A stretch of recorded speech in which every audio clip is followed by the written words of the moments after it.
Superstar director Sanjay Leela বানসালির পরিচালনায় love and war, যেখানে অভিনয় করছেন রণবীর কাপুর, আলিয়া ভাট ও ভিকি কৌশল। এই তারকাখচিত সিনেমা ইতিমধ্যেই মুক্তির আগেই সাফল্যের মুখ দেখছে।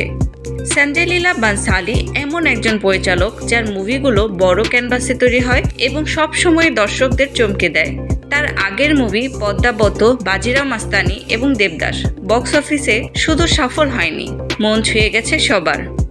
এবার তিনি ফিরছেন লাভ অ্যান্ড ওয়ার নিয়ে, যেখানে থাকছে প্রেম এবং যুদ্ধের অসাধারণ গল্প।